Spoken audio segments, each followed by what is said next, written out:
PL 2-1 목장 이수용입니다. 늦은 결혼으로 또래 부모님들보다 10살 정도 많으시고 유교 사상이 강하셨던 믿지 않는 부모님의 이남 중 둘째로 태어났습니다. 전형적인 7, 80년대 부모님의 모습처럼 아버지는 열심히 일하시며 경제적인 성공을 꿈꾸셨고 어머니는 늦은 결혼 후 얻은 두 아들의 헌신적인 사랑과 양육에 최선을 다하셨습니다. 그리고 지금 생각해보면 이것들이 부모님의 삶의 목표였었던 것 같습니다. 늘 예의 바르고 착하게 살아라, 정직하게 살아라 하시는 부모님의 말씀을 듣고 자랐고 그렇게 살고자 노력했었습니다. 그리고 그렇게 살면 복을 받고 잘 알지는 못했지만 천국에 간다는 생각을 했었습니다. 형과 2살 터울이어서 초등학교와 고등학교는 같이 나왔지만 중학교는 서로 다른 곳을 다녔었습니다. 뭔가 부모님과 형이라는 큰 틀에서 처음으로 벗어나 혼자 독립적으로 생활하는 시기였고 이때 스스로 많은 생각과 고민을 했었습니다. 학교가 미션스쿨이어서 교과목에 종교라는 과목과 일주일에 한 번씩 예배가 있었고 반기에 한 번씩은 대운동장에서 부흥회가 있었습니다. 자연스럽게 하나님, 찬양, 기도, 십계명 등등의 이야기가 공부해야 되는 과목 중에 하나였습니다. 중학교 2학년 때 굉장히 무서우셨던 학생주임 선생님이 계셨는데 공부를 잘하고 못하고를 다 떠나서 수업 시간에 일단 떠들면 가차없이 체벌을 있었습니다. 그런데 중간에 그렇게 불려나간 친구들이 교복 안에서 뭔가 흰 종이를 보여주면 한번 용서해 주시면서 다음부턴 잘해 하고 들여보내셨습니다. 나중에 알고 보니 그게 교회 주보였고 면죄부처럼 활용되었던 교회 주보를 확보하기 위해서 집 근처 친구 3명과 처음 교회를 나가게 되었습니다. 그렇게 스스로 찾아나간 교회 생활은 참 즐겁고 재밌었습니다.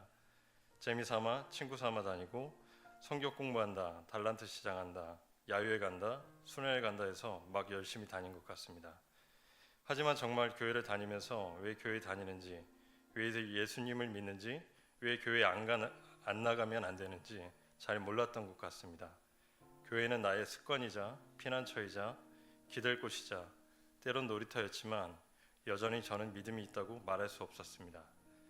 그러던 중 고등학교 2학년 여름 수련회에서 설교 말씀과 기도 가운데 늘 들어왔던 이야기가 마음의 울림으로 다가와 믿어지고 하염없이 눈물을 흘리게 되었습니다. 살아계신 하나님의 아들 예수,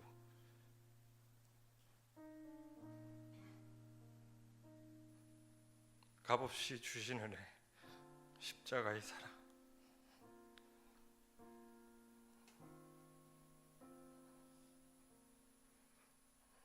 그때 제가 죄인인 것을 처음 알았습니다.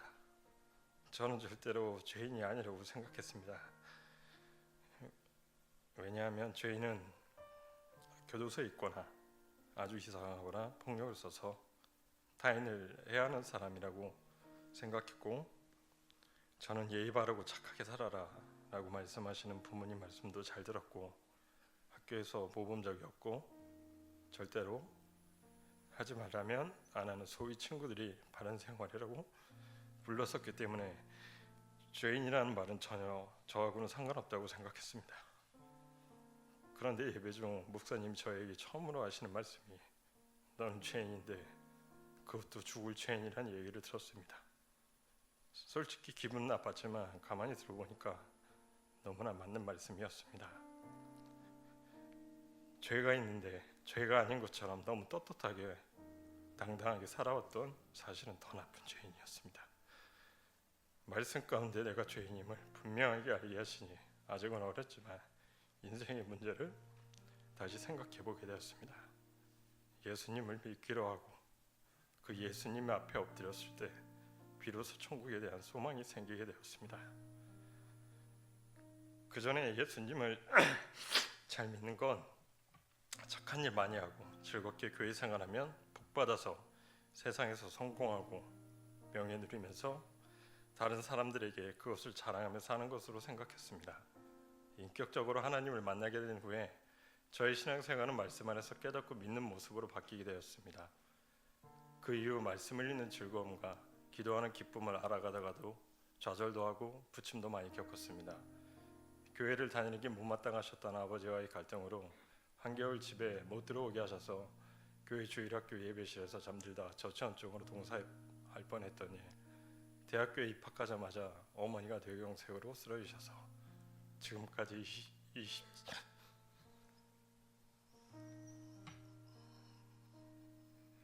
27년간 투병하게 되신지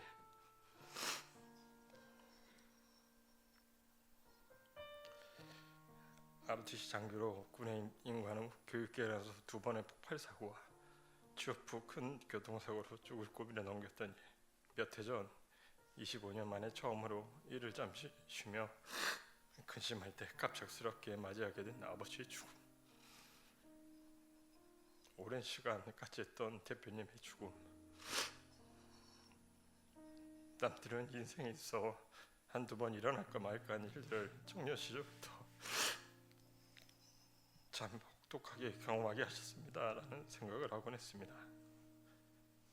그때마다 낭망했던 마음도 있었지만 하나님이 이 상황을 통해 어떤 걸 나에게 가르쳐 주시려는 걸까를 생각할 수 있게끔 말씀으로 살아계신 예수님이 늘 함께하고 계셨음을 고백합니다.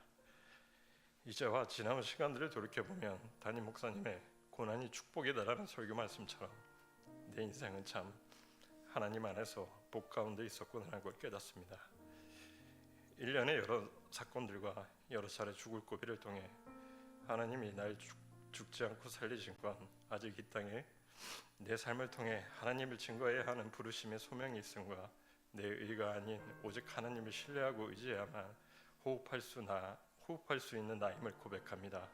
나의 구주 되시고 십자가의 보혈의 은혜로 나의 죄를 씻기시며 나를 날마다 살리시는 하나님을 찬양합니다. CCM이라는 걸 처음 알았을 때 들었던 소리엘의 찬양의 가사가 생각납니다. 하나님이시여 하나님이시여 주는 나의 하나님이시로다. 나의 몸과 마음 주를 갈망하며 이제 내가 주께 고백하는 말 여호와는 나의 힘이요 여호와는 나의 구원이시니 내가 누구를 두려워하리요. 여호와는 생명의 피난처시니 주의 인자가 생명보다 나음으로 내 입술이 여호와를 찬양하리. 내 평생에 주를 찬양하며 주의 이름으로 내 손을 들리라. 매번 넘어지고 또 실수하고 그래도 한결같이 날 기다리시고 사랑해 주시는 내 평생에 찬양할 나의 하나님께 이 모든 영광 올립니다.